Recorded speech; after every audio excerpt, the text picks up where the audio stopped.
c'est l'attitude du chef qui se reflète sur le reste du groupe. En fin de compte, c'est le comportement du chef qu'on appelle la culture. Quand le chef impose quelque chose, il ne l'impose pas par la force, mais par sa façon à lui de faire la chose. Quand un chef fait bien son travail, il est fort probable que les autres membres de l'équipe fassent aussi bien que possible les leurs. L'une des choses les plus importantes qu'un homme ou une femme doit avoir, c'est le leadership. Être un leader ne veut pas forcément dire que vous devez être un directeur d'entreprise, un dirigeant d'un pays ou alors un chef de projet. Non. Être un leader, c'est avoir la faculté de guider, être capable de diriger un groupe de personnes vers un objectif précis. Ce qui veut dire que si vous êtes un chef de famille, vous avez besoin d'être un bon leader pour être un bon chef de famille. Si vous êtes un président, vous devez obligatoirement être un bon leader pour être un bon président. Si vous êtes un chef d'entreprise, vous êtes obligé d'avoir des attitudes d'un bon leader si vous voulez mener votre entreprise au bon port. À moins que vous acceptiez de céder les rênes de votre entreprise à quelqu'un d'autre, quelqu'un qui a le caractère, quelqu'un qui est un meilleur leader que vous, pour que cette personne finalement assure les rênes de votre entreprise. Mais si vous voulez mettre en place votre vision, vous voulez guider vous-même votre entreprise vers l'accomplissement, vers la réussite, vous devez être un bon leader. Dans cette vidéo, je vais te donner 4 qualités qu'un bon leader doit avoir.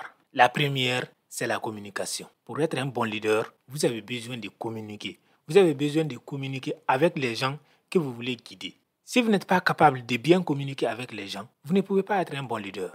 Un bon leader n'est pas forcément quelqu'un qui parle beaucoup. Ce n'est pas forcément quelqu'un qui va se mettre en avant, non. Un bon leader peut se mettre en retrait. Mais un bon leader, c'est quelqu'un qui sait dire ce qu'il faut dire quand il faut le dire. Un bon leader est un bon communicant. Un bon leader est un bon séducteur. Un bon leader est une personne qui maîtrise la communication. Si vous voulez être un bon chef de famille, vous devez être capable de savoir communiquer avec vos enfants. Vous devez être capable de communiquer avec votre femme, avec votre mari. Un chef de projet qui ne sait pas bien communiquer avec son équipe ne peut pas les motiver. Le leadership ne peut pas être dissocié d'une bonne communication. Apprenez à bien communiquer. C'est nécessaire et c'est obligatoire pour être un bon leader. La deuxième qualité d'un bon leader, c'est savoir gérer les crises. Être leader, c'est gérer un groupe de personnes.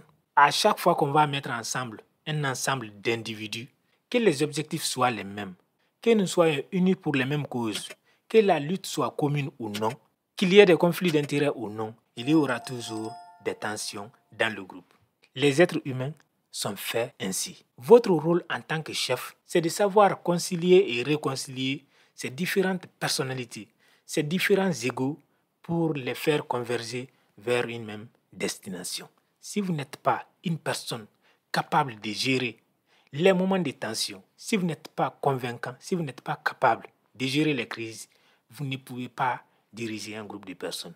Vous ne pouvez même pas diriger efficacement votre famille. Vous devez être capable de résoudre les conflits, mais surtout de rassurer les gens dans des moments de crise. Un chef est la tête du peloton. Et quand vous êtes la tête du peloton, tous les regards sont fixés sur vous. Pendant les moments de crise, on a encore plus besoin du chef que pendant les moments de paix et de tranquillité. En tant que chef, votre devoir, c'est de rassurer et surtout de maintenir l'harmonie dans le groupe. La troisième qualité d'un bon leader, c'est sa capacité à rassurer les autres. Rappelez-vous, lorsqu'on était petit, à chaque fois qu'il y avait un problème, les parents essayaient toujours de nous rassurer. Même si ils n'avaient pas la solution au problème dans l'immédiat, mais ils nous faisaient croire que ce n'était pas si grave que ça et qu'ils allaient finir par trouver la solution à ces problèmes-là. Ça, c'est le rôle du leader. Un bon leader, c'est un bon manager. Un bon leader, c'est un bon chef. Le chef est là pour s'assurer que, même s'il y a des problèmes, que le groupe ne perd pas espoir. Le chef est là pour rappeler à toute l'équipe que c'est possible, même quand ça semble impossible.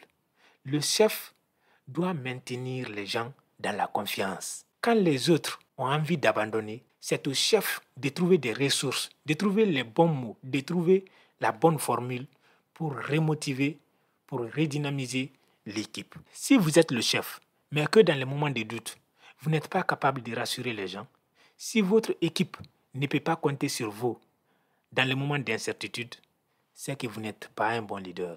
C'est que vous n'êtes pas un bon chef. Et vous êtes donc un chef sans crédibilité. Parce qu'un bon chef doit être capable de se mettre au-dessus du lot. Un bon chef doit voir plus loin que les autres membres de son équipe.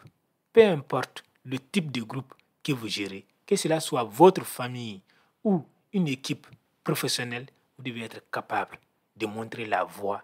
Vous devez être capable de gérer les crises. La quatrième qualité d'un bon leader, c'est de prendre le devant dans l'action. Nous l'entendons tous. Les enfants n'écoutent pas ce qu'on leur dit. Ils font ce qu'ils nous voient faire. Lorsque vous faites, les autres ont plus de facilité à faire la même chose que vous. Imaginez un chef qui vient dormir dans son bureau, mais qui vous demande de travailler dur. C'est difficile de suivre ce genre de chef. Même si vous avez envie de travailler, rien que parce que son attitude vous énerve, rien que le manque d'éthique de sa part peut vous décourager et peut vous pousser à ne pas bien travailler. C'est l'attitude du chef qui se reflète sur le reste du groupe. En fin de compte, c'est le comportement du chef qu'on appelle la culture.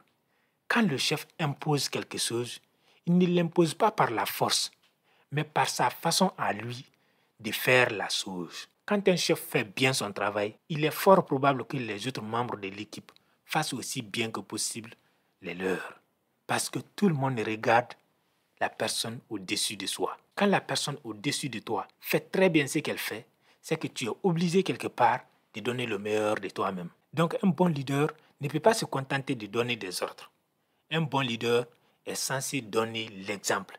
Il est censé montrer comment on fait et non pas dire ce qu'il faut faire. Un bon chef, quand il y a des problèmes, il est censé participer à la recherche de la solution au problème. Il n'est pas censé exiger la solution de ses subordonnés. Si vous voulez être un bon leader, montrez l'exemple par vos actes. Participez à l'action. Ne laissez pas les autres faire. Participez. Faites de votre mieux. Et si vos compétences ne vous permettent pas de participer à l'action, montrez au moins votre bonne volonté. Approchez les gens. Faites savoir à eux que s'ils ont besoin d'aide, ils peuvent venir vers vous. Encouragez ceux qui sont dans l'action. Détendez l'atmosphère. Rassurez vos équipes. Ce n'est que comme ça que vous pouvez marquer votre territoire. Vous pouvez impacter les autres. Être un bon leader, c'est être capable de donner le bon exemple. Si vous n'êtes pas capable de donner le bon exemple, n'essayez pas de guider un groupe de personnes vers une destination donnée. Parce que peu importe comment vous faites peur aux gens, les gens ne donneront jamais le meilleur d'eux-mêmes parce que vous leur faites peur. Non. Les gens donneront toujours le meilleur d'eux-mêmes quand ils vous voient avec une bonne volonté, quand ils vous voient dans l'action, quand ils voient que vous qui êtes le chef, vous êtes engagé au front au même titre qu'eux qui sont censés être vos subordonnés. Cette vidéo arrive à sa fin. Si vous avez aimé, likez, abonnez-vous et laissez votre opinion en commentaire.